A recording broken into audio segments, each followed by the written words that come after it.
L'entre-deux-guerres, les années folles, New York, le melting pot de la grosse pomme sert de cadre à bien des vieux films américains muets en noir et blanc. On peut les voir comme le reflet d'une époque et d'un monde très contrasté.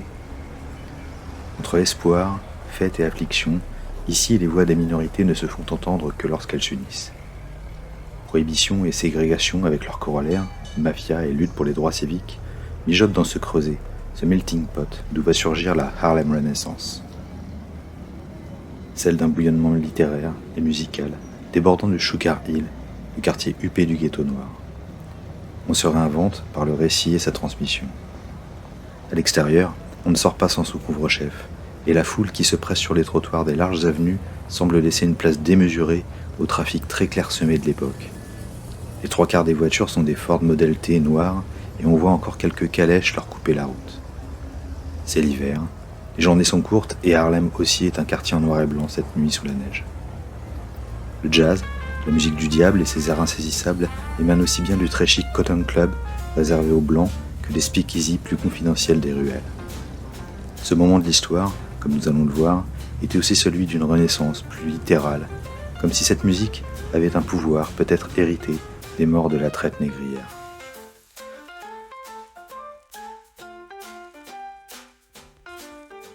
Mais qu'est-ce que se racontent autour de leur table les gens qui font du jeu de rôle ? À chaque épisode, Racontable demande à un maître de jeu de nous faire découvrir son univers au travers d'un petit scénario qu'il affectionne.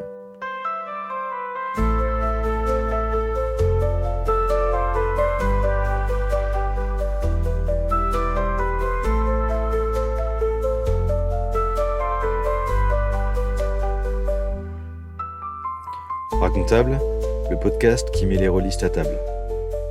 Attention toutefois, cette balado-diffusion divulgage des intrigues du jeu de rôle qu'il vous faudra oublier si vous souhaitez un jour les jouer. Bonjour. Pour ce premier numéro, j'ai le plaisir d'accueillir Paul, à qui je vais, pour commencer, demander de nous dire depuis combien de temps il pratique le jeu de rôle. Bonsoir. Du coup, ouais, carrément, ça va faire une bonne dizaine d'années que je pratique ça. Peut-être même 15 ans, on va dire. Ok, 10 ans de façon régulière, en tout cas. d'accord. Tu te souviens de ton premier contact avec ce loisir ou peut-être de ta première partie, comment ça a commencé? Ouais, complètement. Moi, j'ai commencé sur les MMORPG, il me semble, en premier. Guild Wars, pour ne pas le citer. Ensuite, je suis allé sur Forum, d'abord, pour Vampire la Mascarade à l'époque. C'était très D'accord. cool, c'était mon premier vrai contact avec le vrai jeu de rôle, on va dire. Avec un univers défini, construit, basé, etc. Et ensuite, j'ai eu la chance d'avoir un super maître de jeu qui m'a fait découvrir l'appel de Cthulhu. En virtuel encore. Toujours une à fois. distance? Toujours à D'accord, distance, ouais, toujours en virtuel. toujours en virtuel. Et ça a été une histoire d'amour tout de suite. Et ça m'a poussé à justement chercher les boutiques spécialisées qu'il y avait près de chez moi. Et à m'investir corps et âme, on va dire, dans ce hobby. D'accord. La franchir le pas, de passer de joueur à maître de jeu, ça s'est passé rapidement du coup après ou Je dirais que j'ai pris le temps d'apprendre à jouer avant de faire jouer. Je pense que j'ai été maître de jeu que 2 ou 3 ans après avoir découvert le jeu de rôle, en fait. Ok. Mais c'est un truc qui m'a plu tout de suite. C'est que globalement, je l'ai fait après avoir perdu contact avec ce fabuleux maître de jeu. Et, D'accord. et c'est quelque chose qui m'a tout de suite beaucoup plus plu que jouer au final. Parce que Ok. en fait, on joue quand même quand on est maître de jeu, mais on ne joue plus le jeu du joueur. Et c'est très séduisant en fait, de jouer le On joue d'une rôle. autre façon. C'est ça, de jouer un peu le scénariste entre guillemets. Ouais, ouais. Et ça, Ok, c'est ok. très séduisant, très plaisant, je trouve. Ouais, du coup, là, ce maître de jeu qui t'a fait découvrir Vampire la Mascarade, faudra peut-être que tu le retrouves parce que j'aurais peut-être envie de lui poser des questions aussi. Mec, alors, j'ai essayé, et Ouais, il y a pas très longtemps, avec un ami à moi que j'ai en commun aussi, ok. on a essayé de le retrouver, c'est impossible, on le trouve nulle part. Et Ok. c'est assez dommage, c'est frustrant surtout.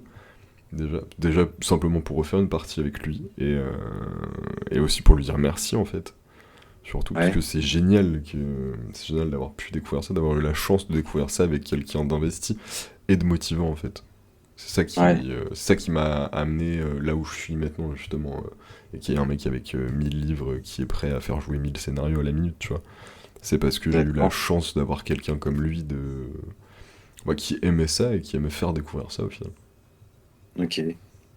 Alors d'ailleurs, en parlant de 1000 scénarios, là, t'as choisi de nous en présenter un.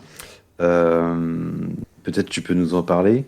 Euh, c'est un scénario qui vient d'où et que tu as découvert comment? Ouais, c'est un scénario que j'aime beaucoup. C'est un scénario que j'aime beaucoup faire jouer aux gens qui découvrent le jeu de rôle et qui veulent découvrir un univers un peu plus horrifique. Moi, c'est ce qui me séduit énormément dans le jeu de rôle. Du coup, ce soir, on va parler de L'Appel de Cthulhu, le jazz du Maccabée, qui est le dernier scénario de la boîte de base, de la boîte d'initiation euh, de l'Appel de Cthulhu, qui est distribué par Edge Studio en France, qui doit être disponible pour une cinquantaine, 40 euros peut-être, quelque chose comme ça.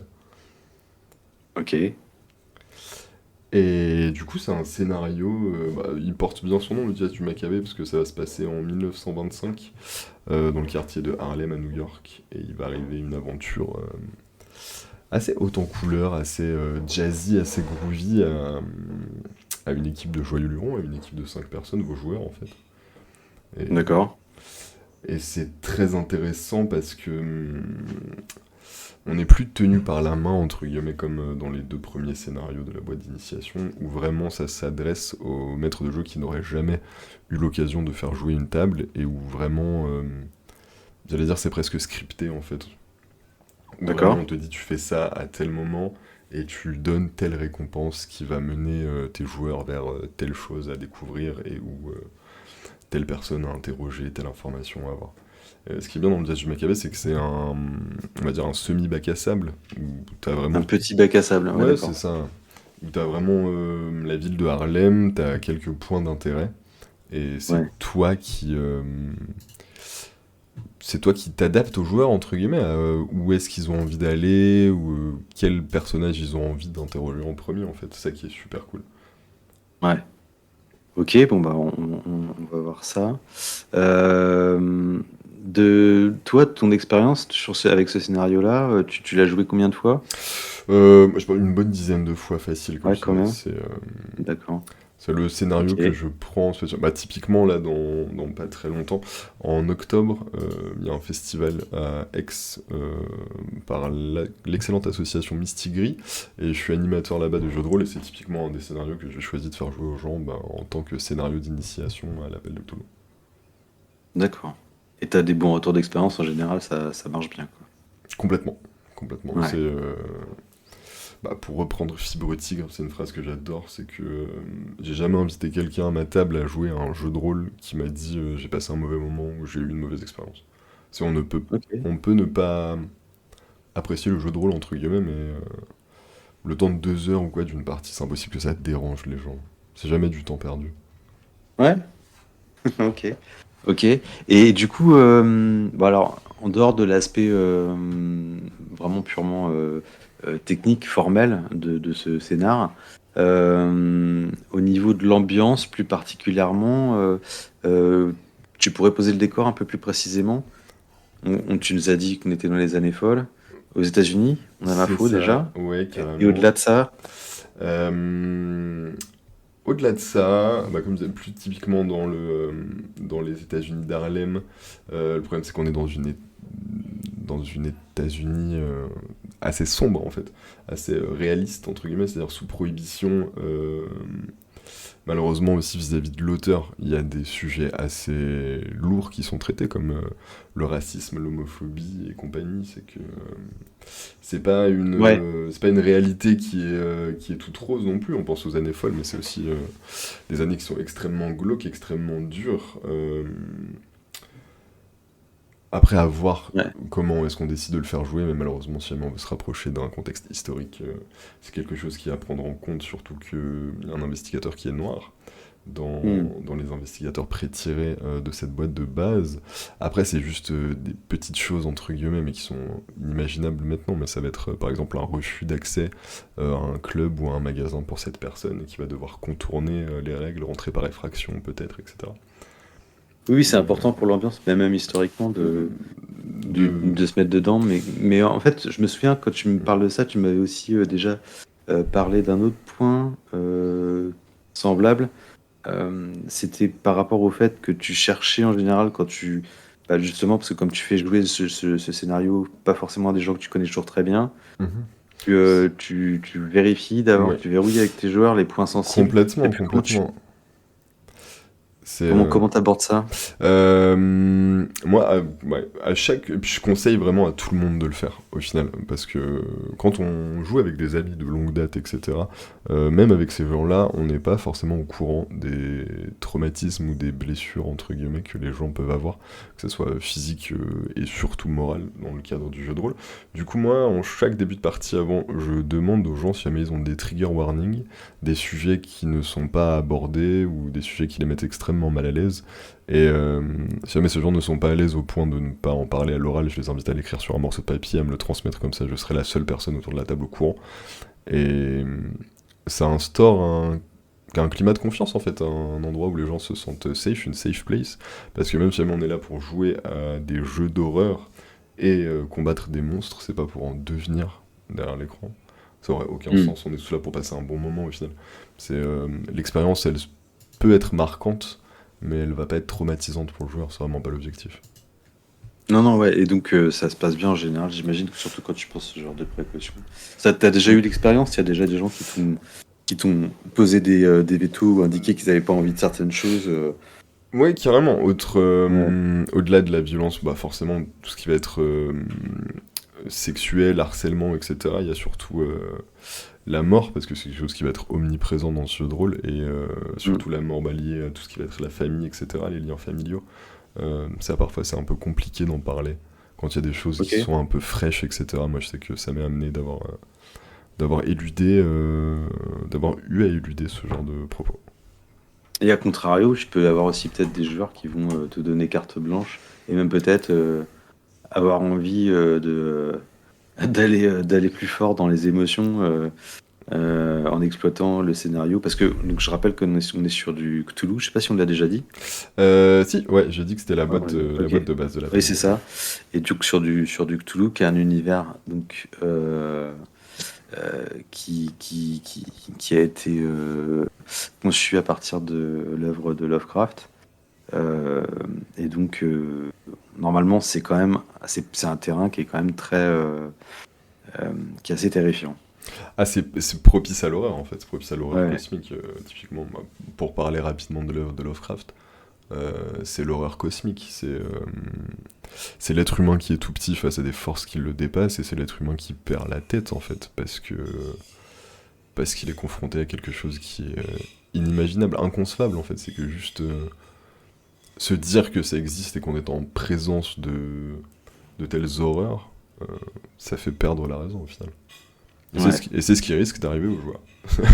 De Et donc, perdre ouais, la très raison. rapidement, ils doivent prendre conscience assez rapidement de leur impuissance et du fait que le mieux qu'ils aient à faire, c'est de trouver un moyen de survivre. Exactement. Ou même de fuir parfois. Vraiment, la fuite est une Ouais, option qui est toujours viable et qui est toujours enviable à la pire des ouais, morts, au final, je pense. ouais, ouais, ouais. Ok, très bien. Alors, on se fait l'intro peut-être du scénar. Comment les choses se mettent en place. Bah, déjà, les joueurs interprètent qui dans cette histoire? Alors, les joueurs, si jamais vous... Le meilleur moyen de jouer avec le kit d'initiation, je trouve que c'est d'utiliser les personnages pré-tirés qu'il y a dedans parce que ils sont toujours bien balancés entre eux, bien équilibrés entre eux, et du coup ça fait en sorte que chacune des situations auxquelles ces personnages vont être confrontés se passe bien. Du coup, on a Wentworth Avebury, qui est un professeur de langue de 58 ans. On a Keiko Kane, qui est une étudiante en sciences de 21 ans. On a Nevada Jones, qui est un professeur d'archéologie de 35 ans. C'est un personnage très marrant, très caricatural. Nevada pour pas dire Indiana. Ensuite, on a Loïs Russo, étudiante en ingénierie de 19 ans. Et on a Jessie Williams, une étudiante en histoire de 20 ans. Ok. Et tous ces joyeux petits groupes va se retrouver liés par une histoire qui les dépasse, bien évidemment. Ce qui est très pratique, c'est que pour le bien du scénario, vos personnages peuvent tous se connaître en amont, sachant qu'ils viennent tous de la même université. C'est très facile à mettre en place. Le pourquoi du comment est-ce qu'ils sont là. Moi, j'en avais déjà parlé. J'aime bien mettre une petite accroche en amont euh, où un certain professeur de l'université leur a demandé de se rendre à Harlem, New York, pour trouver un certain contact qui les mènerait jusqu'à un tombeau en Égypte qui n'aurait jamais été découvert par l'homme. Et pour rebondir sur un autre scénario qui est très très court, un autre scénario d'initiation qui se passe justement en Égypte. Ouais, qui pourrait faire suite à celui-ci si les joueurs étaient motivés après cette première tentative. Exactement, et surtout si jamais ils arrivent à survivre. Ouais. Ok. Donc tout ce petit monde est à l'université d'Arkham, comme il se doit. Exactement, C'est dans le Massachusetts, si ma mémoire est bonne. exactement. C'est une ville qui est totalement fictive, mais elle se trouve Ouais. dans le Massachusetts. Ok. Et donc ils vont sur les conseils de l'université C'est ça financé par voyager. l'université même, ouais. Ouais. Peut probablement prendre le train pour se rendre à New York. Exactement. Euh, on est en hiver, si ma mémoire est bonne. Tout à fait, ouais. Moi, c'est la période la plus propice, je trouve, à ce genre de scénario, c'est que en hiver, on peut être en octobre, novembre, quelque chose comme ça. La neige peut tomber, les pas sont vraiment lourds. On entend vraiment Ouais. les pieds qui crissent dans la neige. On produit des volutes de fumée à chaque fois qu'on parle. Je trouve que pour la mise en ambiance du scénario, pour rentrer dedans, je trouve que Ouais. c'est toujours bien de décrire une petite ambiance comme ça, Mhm. plutôt froide au final, parce que l'objectif, c'est de perturber un quotidien que tout le monde connaît en distillant des petites notes d'horreur. Parce que Ok. faut bien poser la normalité en fait avant de la casser et de faire intervenir la peur. C'est ultra important. Du Ok. coup, voilà, petite description, les Alors, arbres sont cette noirs. normalité, c'est la normalité de New York des années folles. Ouais, elle est... D'ailleurs, je sais pas si elles étaient. Comment? Oui, c'est une normalité qu'on ne connaît pas forcément. Oui, je sais pas si c'était les années folles à New York comme à Paris, mais en tout cas à Harlem, il y avait de l'effervescence de toute évidence à cette époque-là, au moins musicale, si j'ai bien compris. Ouais, tout à fait. Ouais. Le jazz qui était omniprésent à cette époque. Et Ouais. le jazz qui fait danser les gens, le jazz qui possède les foules au final. Et Ok. c'est tout le thème de ce scénario ce soir, le jazz du Maccabée. Parce que les aventuriers, vos joueurs vont rencontrer, vont être en contact avec le jazz énormément pendant tout le long de cette partie. Ça va être même, je dirais, le cœur du scénario. Et d'ailleurs, leur rendez-vous, si je me souviens bien, c'est dans un ballroom ou un speakeasy ou un club ou je sais plus trop. C'est quoi? C'est Exactement. Paradise? C'est ça. C'est ça. Ils vont se retrouver devant un club, le Smalls Paradise, Ouais, tenu par un homme noir. À l'époque, d'accord. c'était un club qui est mixte, aussi étrange soit-il pour l'époque. Après, Mhm. dans le quartier d'Harlem, c'est tout à fait justifiable. Qui est tenu par un homme qui s'appelle Edwin Smalls, qui est une moralité toute relative, dirons-nous. D'accord. Car c'est un club où l'ambiance est électrique et simplement folle. Euh, Ok. il y va de bon train de consommer de l'alcool alors que c'est interdit. C'est un lieu D'accord. qui est extrêmement réputé. Ça doit être dans le top 3 des clubs Ouais. les plus réputés d'Harlem. Là qu'il y a vraiment du beau monde. On a le maire de New York qui vient aussi faire ses soirées ici. Il y a énormément de députés et de gens influents qui viennent au Smalls Paradise pour danser et écouter un orchestre de jazz au final. D'accord. Et sans canailler, parce que je rappelle qu'on est en pleine prohibition et que bon, c'est peut-être un secret de polichinelle à certains endroits, mais bon, ça rigole pas quand même à l'époque et que il devait y avoir, ça devait pas forcément être simple de permettre à tout le monde de consommer de l'alcool, À même à cette Harlem. époque, ouais, complètement. C'est très durement puni par la loi. Et du coup, là, les investigateurs arrive dans la neige de nuit, s'approche du Paradise. Alors à l'époque, à New York, bah, il y a de l'électricité, hein, on n'est pas au 19e siècle, hein. Donc il y a peut-être même des néons, j'imagine, des enseignes. Enfin, moi, dans les grandes avenues, dans les petites ruelles, c'est peut-être moins clair, mais là, le Paradise, je sais pas s'il est dans une petite ruelle ou sur une grande avenue. Mais on l'imagine pas forcément si visible de loin d'ailleurs. Tu me disais que Mm. l'entrée était peut-être un peu discrète, non? Ouais, c'est ça, c'est un club illégal Ouais, ouais, de prime abord, c'est ça en fait. ok.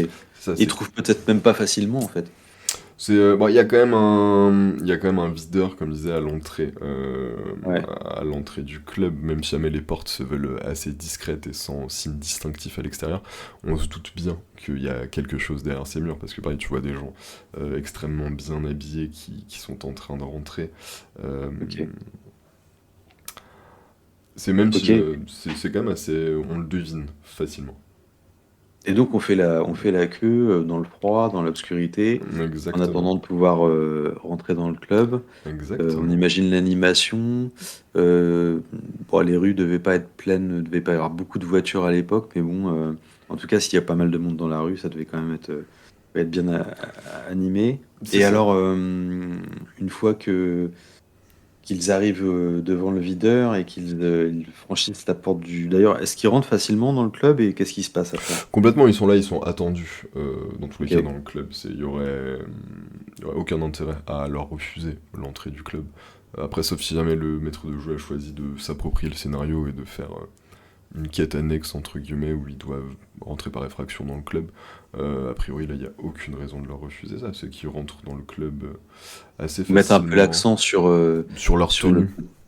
ouais, ou sur l'aspect ben, interlope des lieux et qu'il y a de la méfiance quand même. Enfin bon, on n'est pas obligé de faire le scénario là-dessus, mais ok. Mm. En tout cas, on franchit la porte d'entrée On franchit la et porte d'entrée, derrière il y a un homme qui tient un vestiaire où on retire forcément les manteaux à ces hommes et ces dames, et c'est aussi le moment de les fouiller, au final, parce qu'il y a quelques investigateurs qui sont armés dans ce ok. scénario, et ça peut être le moment de les déposséder, en fait, d'un certain sentiment de sécurité, au final, parce qu'on va pas se mentir,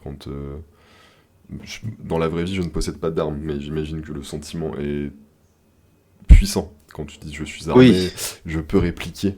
oui. Euh, Et puis en jeu de rôle, c'est un peu oui, c'est un peu la base quoi. hmm, Mais là, effectivement, donc là, on va les mettre dans cette situation. On va leur demander de déposer les armes.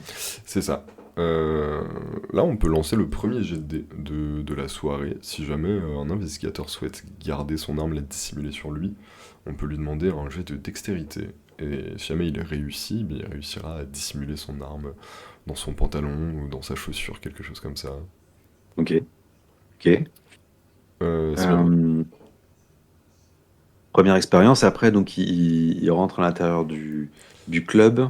Tout à fait. Euh, donc l'ambiance, on a des musiciens en train de jouer, beaucoup de monde, ça danse, il y a des tables, C'est on voit ça. quoi en fait? C'est ça. D'abord, il passe un petit escalier assez luxueux, tapissé, euh, avec une rambarde dorée qui descend dans le club là proprement dit. Là, les premières notes de jazz peuvent déjà se faire entendre. Euh, Ils trouveront forcément les toilettes des dames et des messieurs sur leur passage, et ensuite ils ouvrent les portes battantes du club, qui est une imposante salle de bal où tout le long du mur il y a un immense bar où s'alignent des rangées de bouteilles d'alcool aux couleurs multiples. Et en face, il y a une scène en face de ce bar, en fait, avec des tables forcément entre cette scène et ce bar.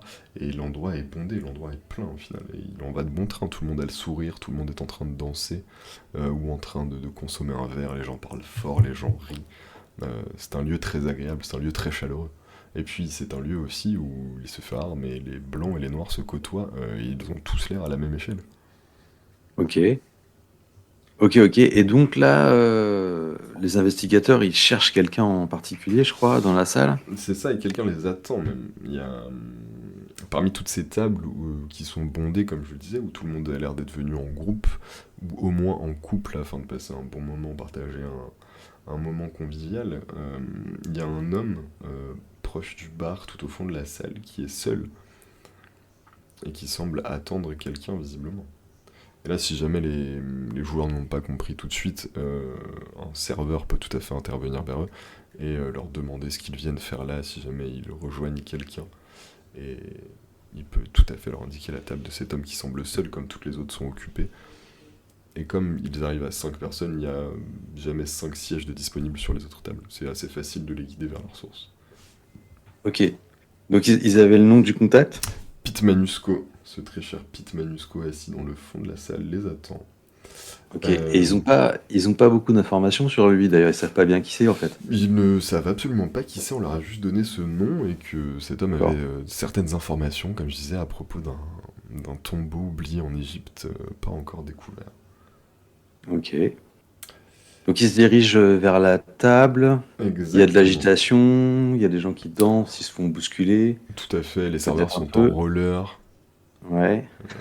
C'est précisé dans le scénario, je trouve ça très très D'accord, drôle. d'accord. Ok. Et on précise même que les serveurs font vraiment partie du spectacle. Ok. C'est, Ouais, c'était une époque où il y avait beaucoup d'extravagance et on voit bien, ça dépeint bien l'ambiance. ouais, carrément. Euh, Une ambiance Ils arrivent à la... très Gatsby, j'allais dire, tu vois, vraiment très, très Ouais, soirée délurée. ok.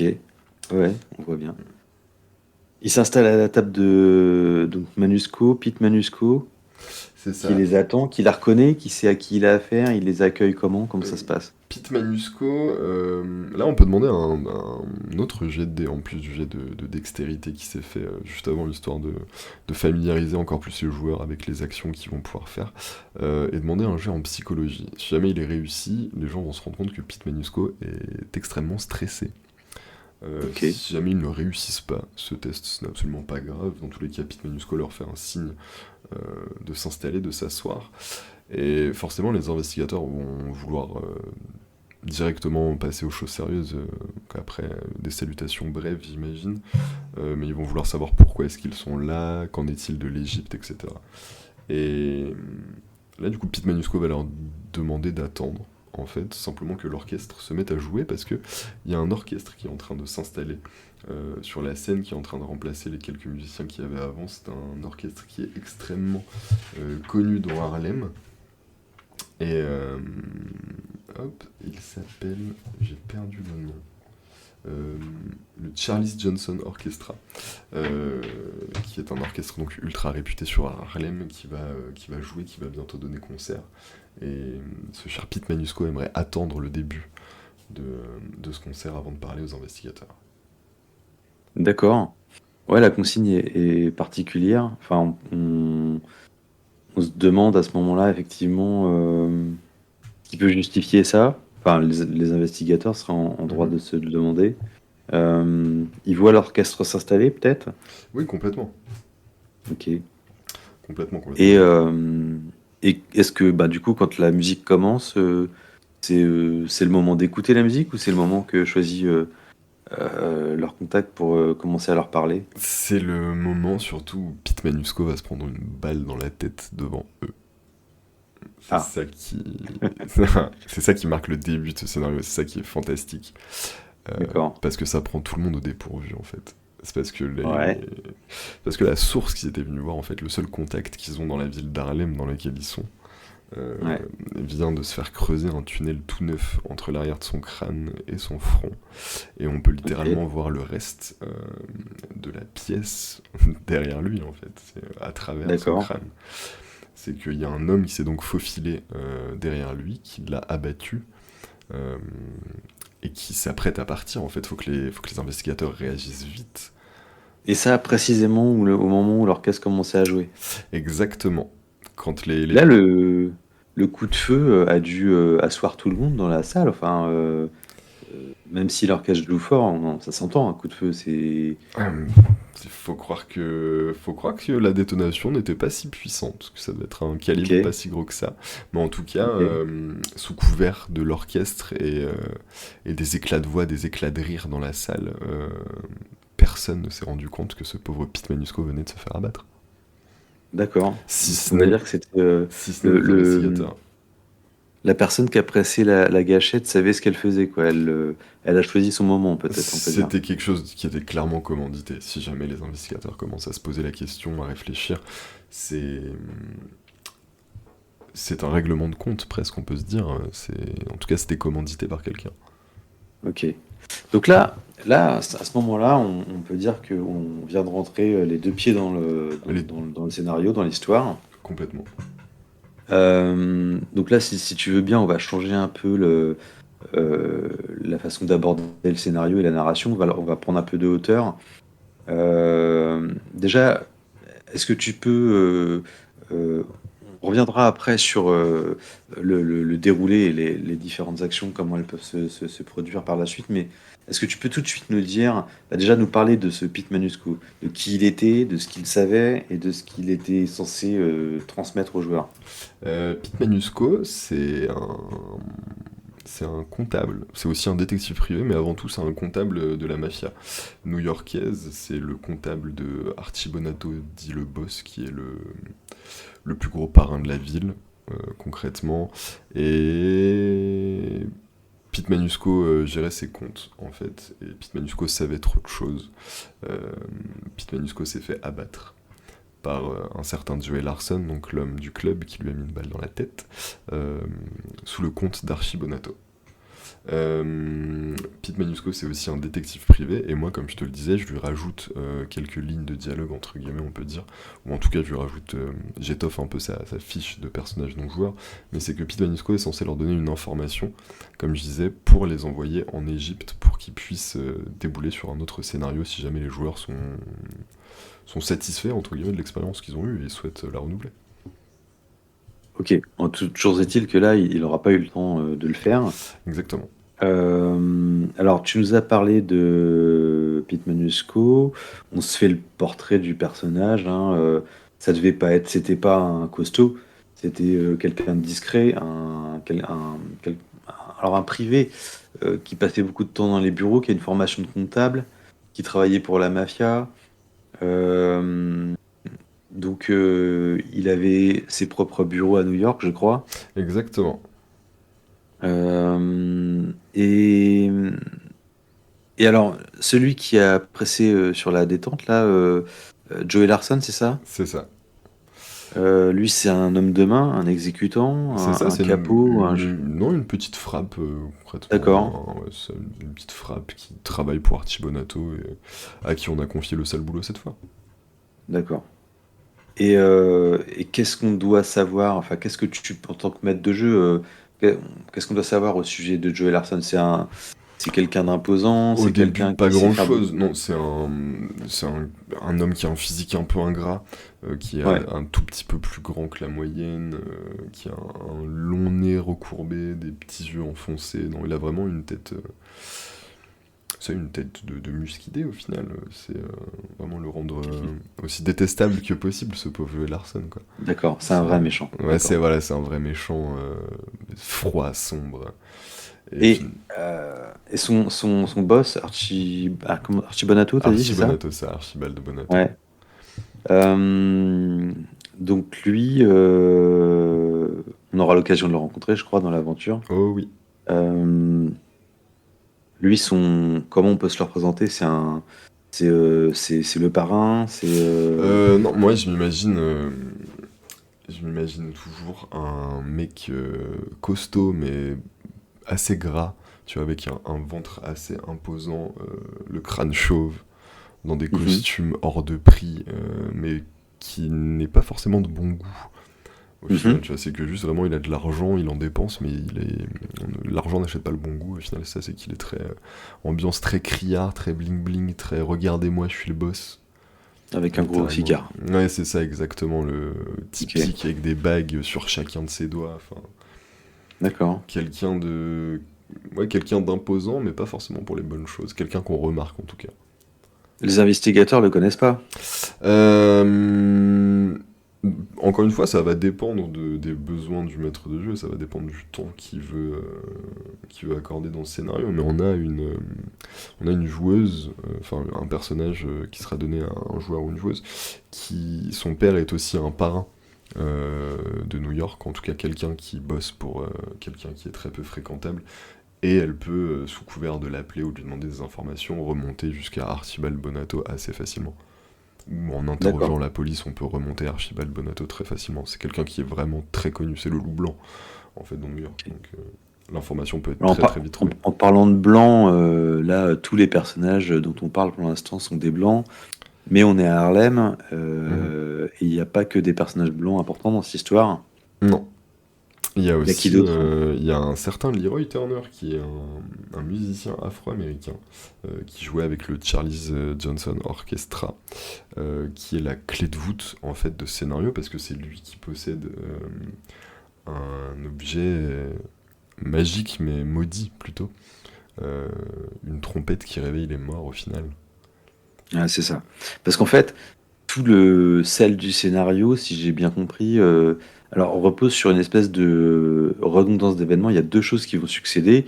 Il y a le coup de feu qui prend tout le monde par surprise normalement. Exactement. Et dans la confusion, juste après, il y a un événement qui se produit, que je te laisse nous raconter, mais qui, normalement, s'il est bien raconté, doit pouvoir asseoir les joueurs quand même. Complètement. C'est que il va y avoir plusieurs réactions autour de la table. Moi, je sais que j'ai pu en dénoter qui reviennent de façon vraiment rébarbative.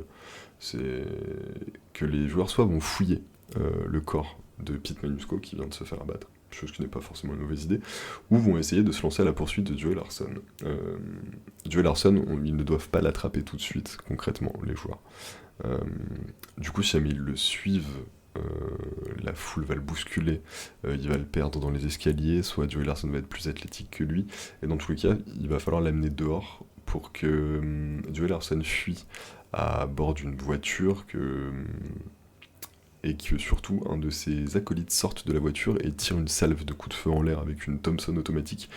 Et pour transmettre le message aux joueurs, en fait, t'es en train de t'attaquer à quelqu'un de plus fort que toi. Fais attention. Genre, il y a des gens qui ont des moyens qui sont plus importants que les tiens. Genre, n'oublie pas qui tu es. Et n'oublie pas que maintenant c'est un vrai scénario à choix et que tu vas pouvoir te faire blesser, que tu vas même pouvoir te faire tuer au final. Parce que tu restes qu'un être humain et là tu vas t'attaquer à quelque chose de bien plus gros. Ouais. Et la deuxième action qui va se passer, que seuls les gens à l'intérieur du club vont pouvoir voir. Là, moi, j'adore faire deux groupes, vraiment pour leur donner deux descriptions différentes. C'est-à-dire mettons qu'il y ait deux investigateurs qui soient sortis sur le pas du club et qui assistent donc à cette pseudo-fusillade, à cet avertissement. Les trois qui sont restés dans le club vont voir le corps de Pete Manusco se relever, en fait. Sous l'effet de la musique, ils vont voir Pete Manusco se mettre à tituber, presque à danser au milieu de la foule, en prononçant le mot Joey, Joey, enfin, de la façon la plus macabre qui soit, avec du sang qui lui coule abondamment sur le visage, des éclats de cervelle et de crâne qui maculent son costume qui était impeccable avant de se faire abattre au final. Et là, en Et là, plus, à ce moment-là, il y a encore suffisamment de frénésie dans le club avec la musique pour que personne ne se rende compte qu'il y a un type avec un trou de 5 centimètres dans le crâne en train de danser. ah si, là, c'est le moment où justement, le maître de jeu doit déclencher la foule au final, où les gens doivent se Ouais. mettre à hurler, où les gens doivent se précipiter à la sortie du club. Ça peut être un bon moyen si jamais vous voulez séparer votre groupe pour les rendre encore plus vulnérables, pour qu'eux se sentent encore plus vulnérables. C'est un bon moyen de le faire maintenant en utilisant cette foule justement qui va les traîner à un bout à l'autre du club. Il y en a qui peuvent se faire emporter dans les escaliers qui vont sortir, il y en a d'autres qui peuvent être de part et d'autre de la salle. Enfin, il peut vraiment se passer énormément de choses si on a envie qui s'y passe à ce moment-là au final. Et là, dans la plus pure tradition du show must go on, l'orchestre continue de jouer quoi qu'il arrive. Non, l'orchestre va plier bagage aussi de façon assez rapide, sauf ce très cher trompettiste, sauf ce très cher Leroy Turner, qui va rester D'accord. lui jusqu'à la fin et qui va être une source d'information assez précieuse pour les investigateurs. Il va même faire tomber une petite carte en partant Si jamais vous n'avez pas envie qu'il y ait une intervention avec Leroy Turner, c'est tout à fait faisable aussi. Moi j'aime qu'il y en ait une petite, que les gens se rendent compte de son importance, surtout si jamais on joue dans une convention par exemple où on n'a pas spécialement le temps de faire jouer le scénario et qu'on n'a que 2 heures, 2 heures et demie devant nous. Ça peut être bien de tout de suite abréger entre guillemets la présentation et de donner l'indice qui est une petite carte qui va amener les investigateurs à un enterrement à 11 h du matin dans Harlem. Morgan et Dupuis, une maison funéraire chrétienne au service des familles afrodescendantes, et qu'il fallait mener vers un autre événement du même style que Pete Manusco qui se relève pour vraiment dire aux joueurs il y a un problème quand Leroy Turner joue de la musique, si jamais vous ne l'avez pas compris, maintenant vous le savez concrètement. Oui, mais alors, parce que ce qu'on va voir dans le club, c'est ça en fait. C'est Pete Manusco en train de danser. Exactement. Et à l'instant où Leroy arrête de jouer de la trompette, qu'est-ce qui se passe pour Pete Manusco? Il continue à se mouvoir ou il s'effondre? Non, Pete Manusco continue de se mouvoir. Pete Manusco a soif de vengeance maintenant. Il a soif de tuer celui qui l'a tué. Au final, il a soif de retrouver. D'accord. de Donc réparer. la musique de Leroy, ou du moins sa trompette, a réanimé le mort. Exactement. Mais une fois qu'il a fini de jouer, tout ne s'arrête pas. On a un zombie dans le C'est ça, dans le exactement. club. La malédiction continue à habiter le corps de ce Et fils là, Pete Manusco. les joueurs à ce moment-là n'ont pas forcément compris ce qui se passe, ou du moins c'est ce rapport entre le fait que Leroy joue de la trompette et que Pete Manusco se relève. Exactement. Comme tu l'as dit, ils pourront peut-être le comprendre avec l'événement qui suivra le lendemain. C'est ça. Mais donc en fait, qu'est-ce qui se passe dans la plupart des cas? Ils font quoi les joueurs concrètement? Ils vont voir le trompettiste? Qu'est-ce qui peut les pousser à aller le voir? Qu'est-ce qui peut. Déjà parce que c'est comme je disais, un des membres de l'orchestre qui reste le plus tard, qui reste même jusqu'à ce que les gens aient vidé le club. Au final, il va rester, il est alcoolique. Ce pauvre musicien, du coup, il va rester pour continuer à s'enivrer toute la soirée. Parce que sans doute que l'événement a été traumatique pour lui aussi.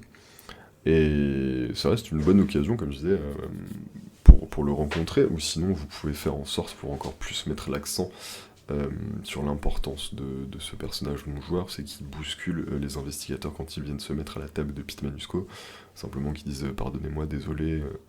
Et là, on peut même proposer aux joueurs de faire un jet en trouver objet caché, qui est une compétence passe-partout dans l'appel de Cthulhu, et on peut mettre encore plus l'accent sur la trompette, qui est une trompette très particulière, comme je le disais, qui est couverte de craquelures et qui est finement ouvragée, et qui a surtout 4 pistons. Et normalement, les trompettes n'en ont que 3. Et elle en a combien, tu disais? 4. Elle est munie de 4 D'accord. pistons. Ok. Ok. Et du coup, là, à nouveau, pour reprendre un peu de hauteur, est-ce que tu peux nous faire un petit brief sur Leroy en général? D'où il vient, son passé et qu'est-ce qu'il vit? Tu disais qu'il était alcoolique. Il y a une raison pour ça, C'est j'imagine. ça, oui, Leroy a malheureusement perdu sa femme, et il a perdu Marnie Stimpton. Ouais, c'est ça. Marnie Stimpton, et il est très triste au final de la perte de sa femme. Et c'est pour ça qu'il se noie dans l'alcool. Il n'a pas une vie qui est spécialement trépidante, ce pauvre trompettiste. Après, il est assez beau garçon, par contre, vêtu assez simplement. Et globalement, c'est ça, c'est qu'il est motivé par la tristesse. Il est motivé par la tristesse, et il y a une entité qui en a profité, qui en a largement profité, Nyarlathotep pour les aficionados de Lovecraft, qui s'est fait passer pour... allons bon, j'ai perdu son nom, Louis Armstrong, qui est un trompettiste qui commence à se faire énormément connaître aux États-Unis à cette époque, et qui lui a offert cette trompette maudite. Et Leroy, D'accord, donc lui, il est persuadé de jouer avec la trompette de Louis Armstrong. Exactement. Ok. Ok, donc ça c'est quelque chose même qui pourrait dire aux investigateurs qui Ça, s'intéresseraient c'est quelque chose qui va l'objet. complètement dire aux investigateurs. Là, on est d'accord que au niveau de ce scénario, On a fait le tour des personnages principaux, hein, avec Pete Manusco, Leroy, Joey, l'homme de main, Et Archibald Archie, Bonnet. voilà, le boss. Donc ça, c'est vraiment les figures principales. Tout ce qu'il y a autour, les autres personnages sont secondaires. Ça va être il y a sur des personnages sur lesquels il n'y a pas vraiment autour desquels l'intrigue ne tourne pas. On a les personnages principaux là. Exactement, il n'y aura pas d'indices à découvrir sur les autres personnages. Moi, j'aime, au cas où, si jamais vraiment on joue avec des gens qui n'ont jamais joué au jeu de rôle, chose qui n'est vraiment pas grave, et que l'aventure met un peu de temps à démarrer, moi j'aime bien mettre Roger Daniels, enfin même pas le mettre, c'est que c'est indiqué dans le scénario, c'est un personnage qui existe, mais on n'a pas spécialement à s'en servir tout le temps, ça peut juste être un agent fédéral qui était là le soir du club, qui a tout vu, et qui peut, en appelant les investigateurs, leur donner des informations que eux auraient oubliées. Encore une fois, ça dépend à quelle vitesse on veut faire jouer le scénario. Ok. Bon, alors, sachant qu'un agent fédéral qui passe sa soirée dans un bar qui sert de l'alcool en pleine prohibition, C'est c'est un compliqué, agent. mais c'est pour ça qu'il C'est- était là. C'est pour ça qu'il Ok. était là. Il était en train de mener l'enquête, d'accord. Exactement, sur le Small's Paradise. Ok, ok, C'est ok. très pratique. Ok. Et donc là, en fait, c'est à ce moment-là qu'on est dans le bac à sable, dans ce qu'on appelle le bac à sable. Exactement. Donc, pour ceux qui ne sont pas coutumiers du terme, ça désigne le fait qu'on soit face à une situation qui invite à tout un tas d'actions que les joueurs vont pouvoir imaginer.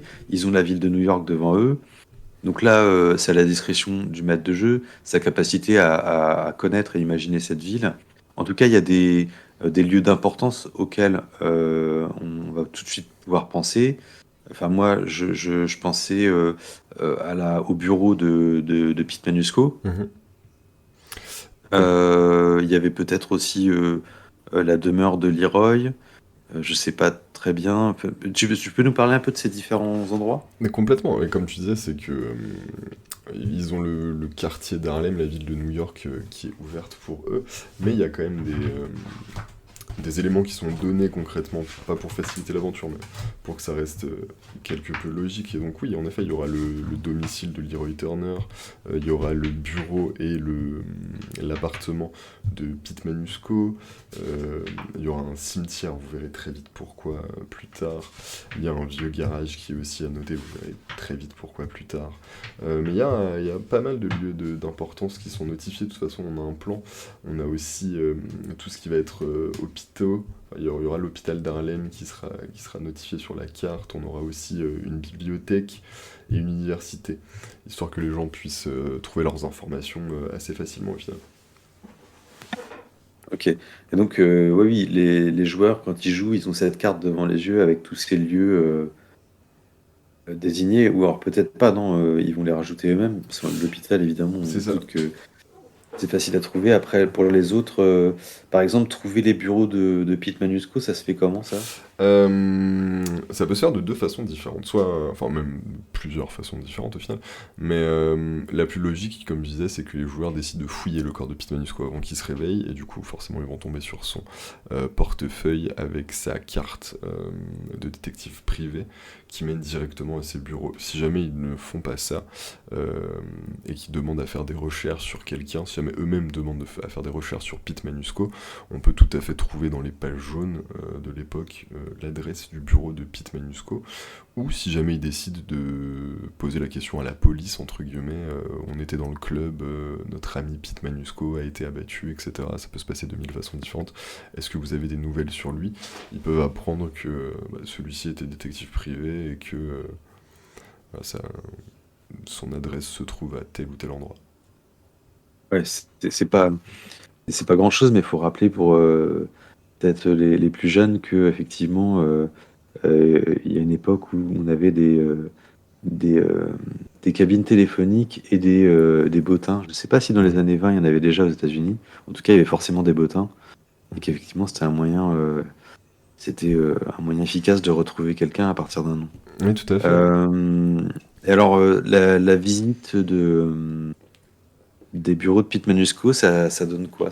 Quand on arrive là-bas, ça ressemble à quoi? Qu'est-ce qu'on y trouve? C'est un petit immeuble sur 2 étages, pas vraiment imposant, quelque chose d'assez discret.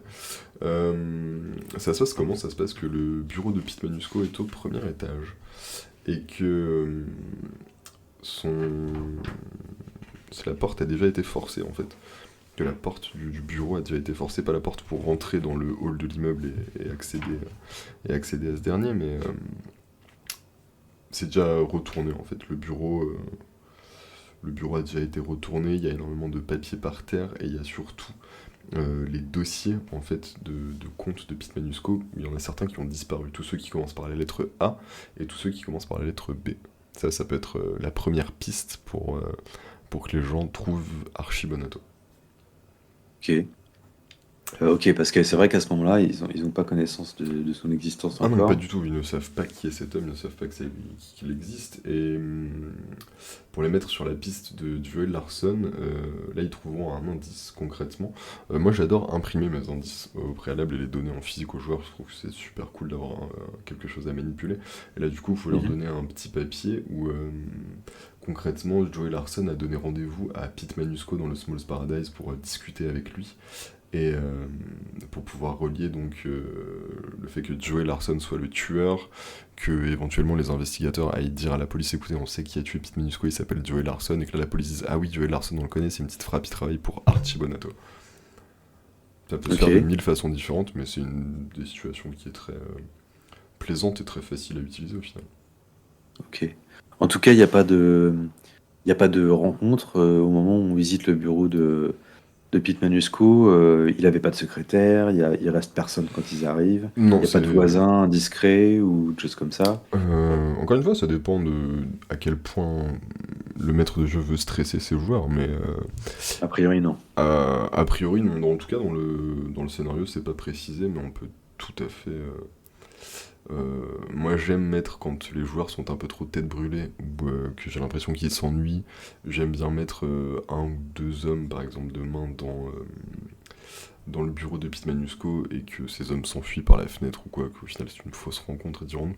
Mais le fait que l'appartement soit déjà ouvert, qu'il y ait déjà quelqu'un, ça suffit à rajouter une tension en elle-même. On n'a pas besoin de. Les personnages restent assez fragiles, donc on veut pas Ah, et d'ailleurs, spécialement les tuer. ouais, on peut imaginer que à l'occasion d'une petite poursuite, à ce moment-là, ce soit aussi l'occasion éventuellement de retrouver un indice qui ramène à Archie. Je sais Exactement. pas. On, Ouais, on pourrait complètement. imaginer un truc comme ça. Complètement. Ok.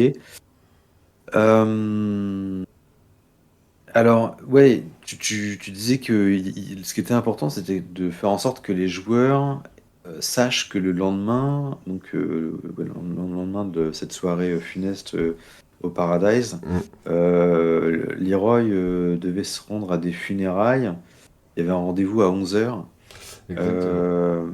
Et ça, alors, on a vu que s'ils n'ont pas communiqué avec Leroy, ils ont eu l'info. Comment tu dis qu'il y avait une carte qui était tombée, un truc comme C'est ça? ça, il y a une carte qui est tombée de la veste de Leroy, les investigateurs peuvent tout à fait l'avoir vue, on peut tout à fait leur Ouais, demander, comme je disais, un jet en trouver ouais, objet caché, qui est vraiment une compétence passe-partout, qui est incroyablement facile à utiliser dans l'appel de Cthulhu, et ils peuvent l'avoir vue tomber littéralement de sa veste, et ouais, de toute façon, il faut s'arranger pour qu'ils aient l'information. c'est ça, D'accord. Leroy en aura parlé, si on parle avec lui, il aura précisé que. exactement, il leur dira que demain il sera à la maison du puits, justement pour l'enterrement de son ami, Monsieur Oui, Fayette. alors, ok.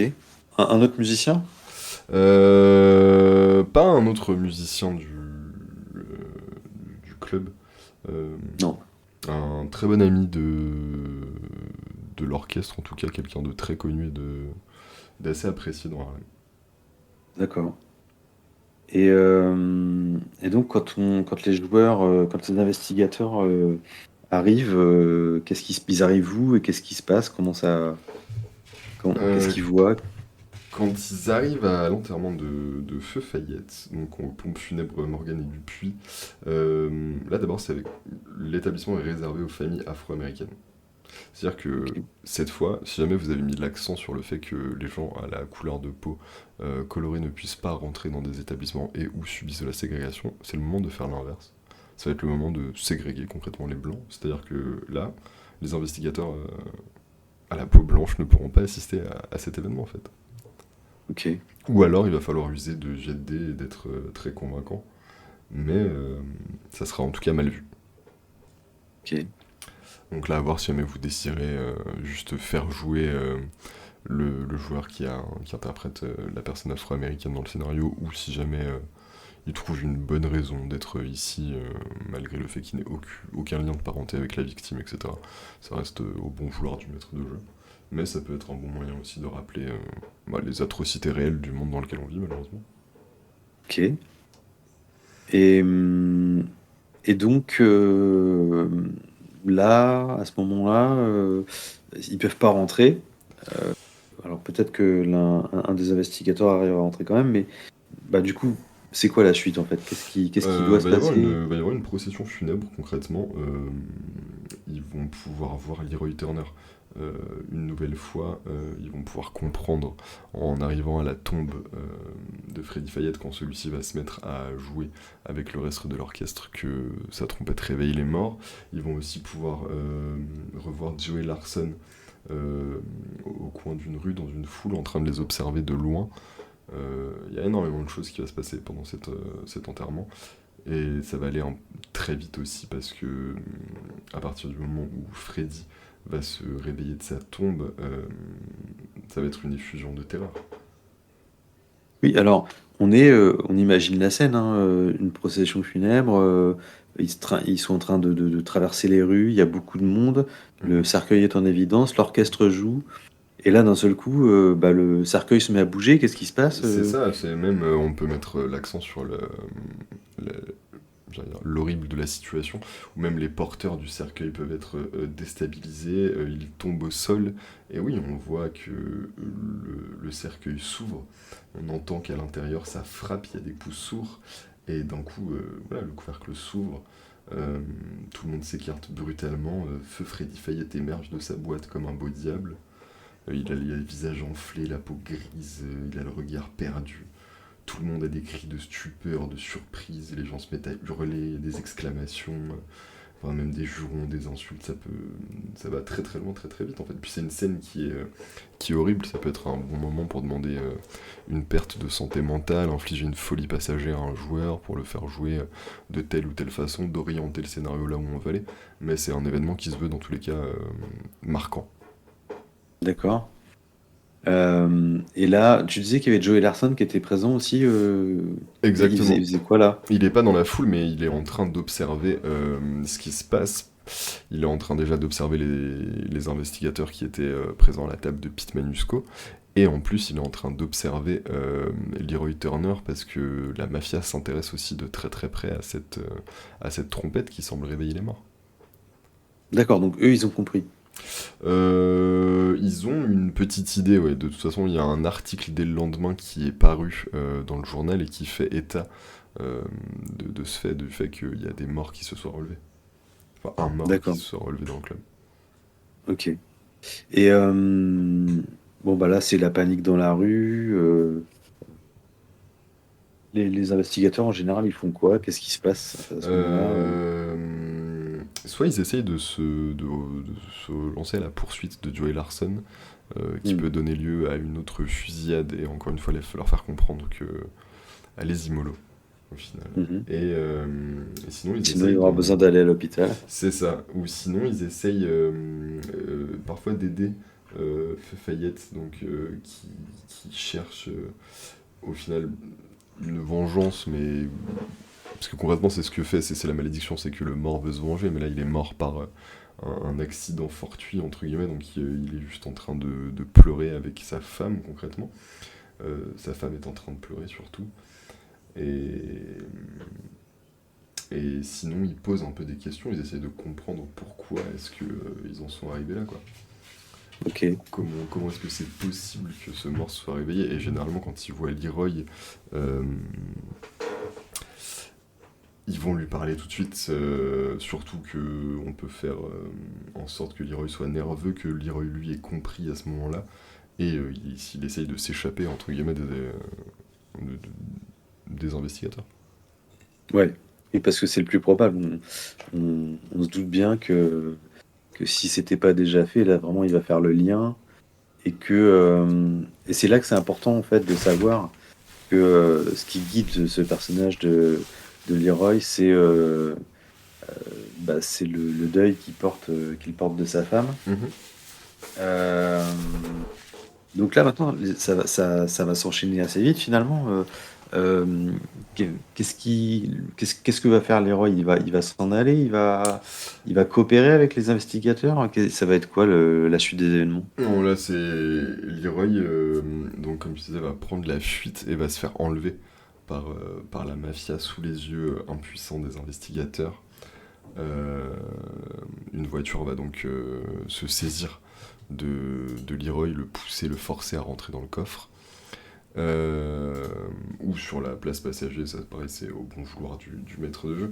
Dans tous les cas, l'important c'est que la voiture ne soit pas rattrapée par les investigateurs pour que eux puissent mener une petite enquête qui les mènera vers les bureaux, entre guillemets, le vieux garage d'Arty Bonato. Je sais pas si on peut appeler ça un bureau pour la mafia, mais Ouais, ou alors ils oui, peuvent prendre une son filature repère. discrète. Exactement. D'accord, ouais, ouais, ouais. Et, euh, et donc, euh, et donc ils arrivent à découvrir. Il faut qu'ils arrivent à découvrir ça, Mhm. le repère de ce gangster. Donc c'est un garage, tu disais. C'est ça, un vieux garage assez glauque, humide, tu vois, avec des flaques de liquide douteux, que ce soit de l'huile ou de l'essence, c'est pas trop. Mm. Euh, c'est un endroit assez glauque dans une zone industrielle. On peut imaginer que la scène se fait de nuit, moi j'adore la faire jouer de nuit, parce que justement il y a personne dans une zone industrielle la nuit au final.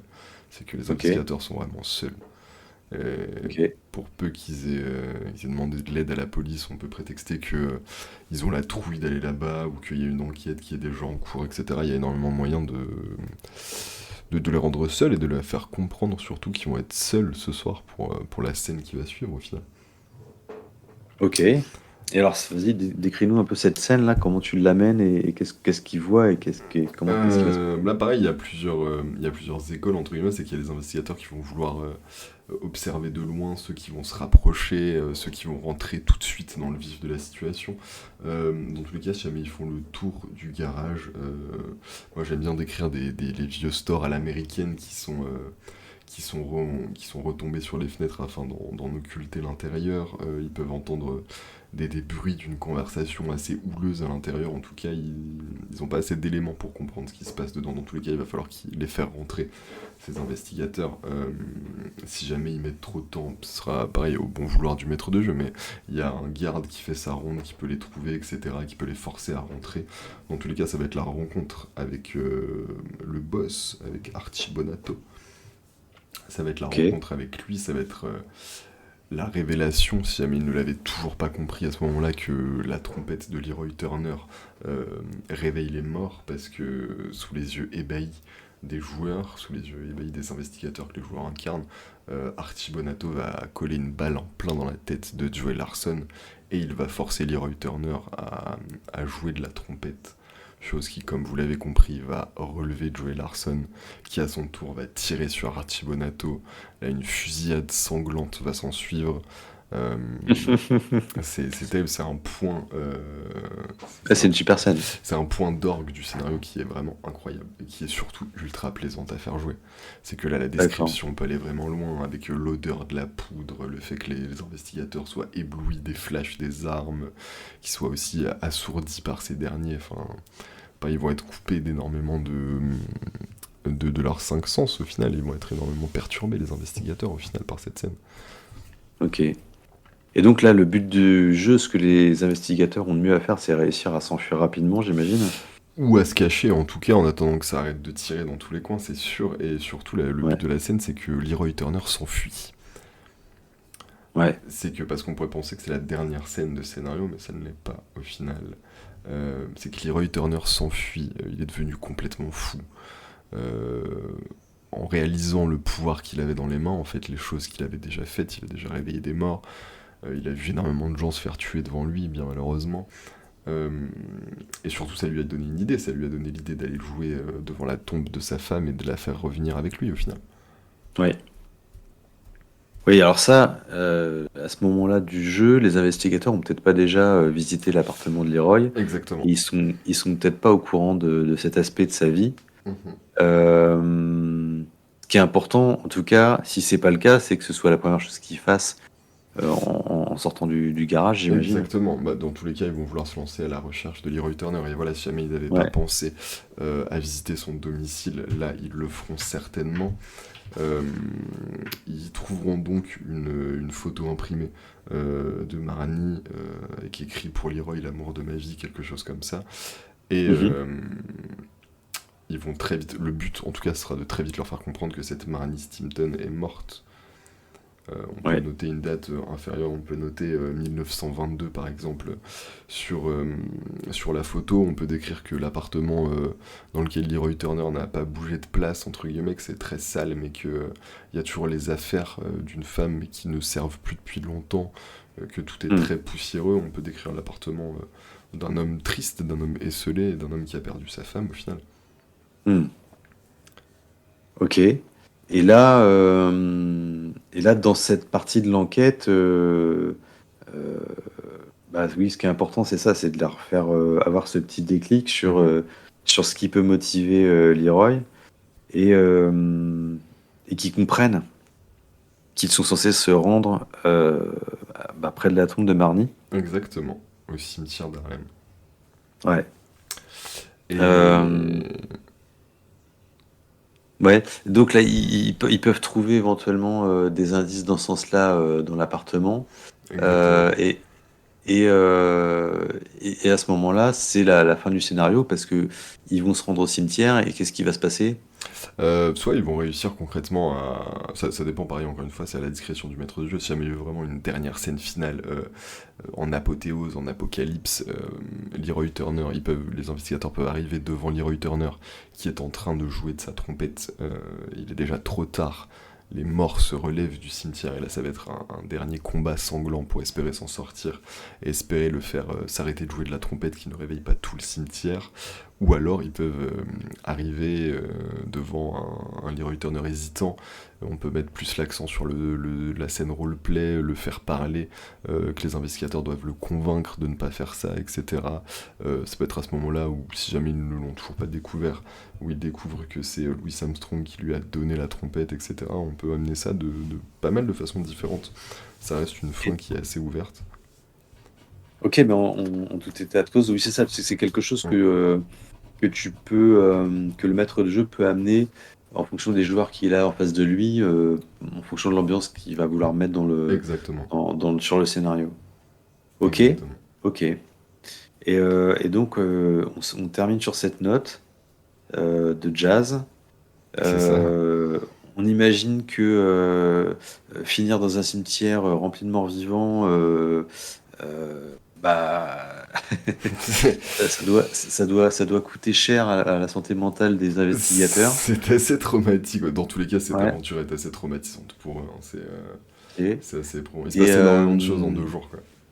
et ce qui est important surtout, c'est qu'ils aient au passage quand même trouvé dans le bureau de Pete Manusco les informations qu'ils étaient censés récupérer au départ Ouais, pour pouvoir rebondir sur l'aventure suivante s'il doit y en avoir une. exactement. Qui se passe en Égypte, Ok. comme on disait.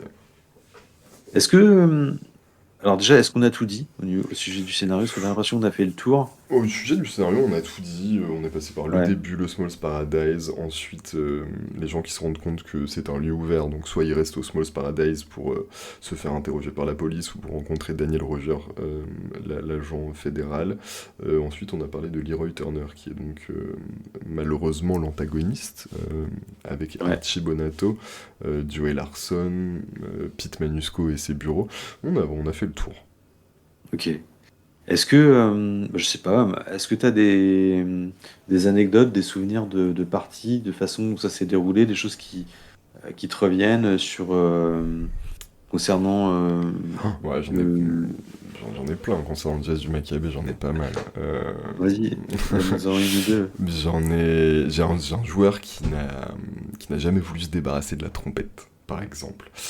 J'ai un joueur qui était un gros fan de tout ce qui est Zelda, etc., les RPG en monde ouvert, et qui était persuadé que la trompette était un objet pour une énigme bien plus importante dans un scénario futur. Et j'ai tout essayé concrètement pour essayer de la faire lâcher. Enfin, c'est qu'il se faisait poursuivre par les restes de la mafia d'Arcibonato, qui s'était fait reprendre par un autre baron de la drogue, etc. et tout, qui eux aussi voulaient la trompette. Enfin, il y avait des forces maléfiques qui le hantaient la nuit, etc. Il n'a jamais voulu la lâcher. Et au Mais quand final. même, ça veut dire que.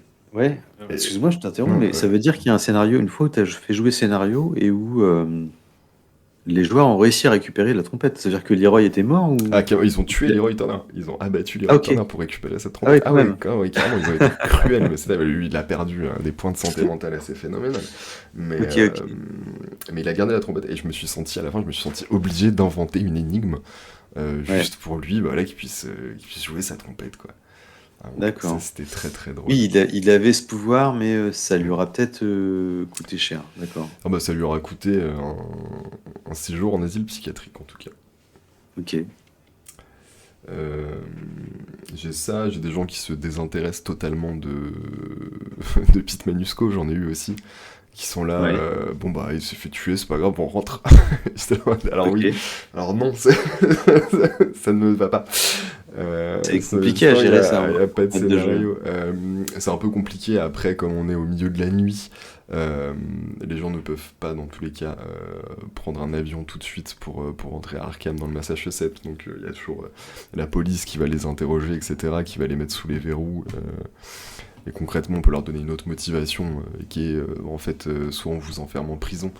Et bon, bah là, il y a vraiment plus de scénario. Soit vous retrouvez qui c'est qui a fait ça parce que vous nous dites que c'est pas vous, mais les dernières personnes à être assis à la table de Pete Manusco, bah c'est vous. Euh, Ok.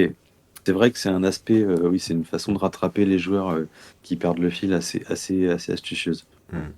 Bah, puis surtout, ça permet de rappeler qu'on est aussi, entre guillemets, dans un monde qui se veut réel, comme je te disais, installer la normalité. C'est-à-dire Ouais, que tuer quelqu'un de sang-froid, il y a des répercussions derrière, heureusement ouais. d'ailleurs, et des répercussions qui sont énormes. Oui, on n'a pas beaucoup parlé de la presse. Tu l'as évoqué à un moment pour ce qui se passait, ce qu'on pouvait voir le lendemain. Je pense que ça, c'est des informations qui sont super intéressantes pour les joueurs et justement qui peuvent permettre de compléter des choses qui leur auraient échappé. Exactement. D'accord. Ok, bon, bah écoute, merci beaucoup pour cette présentation de ce petit scénario donc, qui est inclus dans une boîte de base de la dernière version de Cthulhu. Exactement, ouais, la version numéro 7.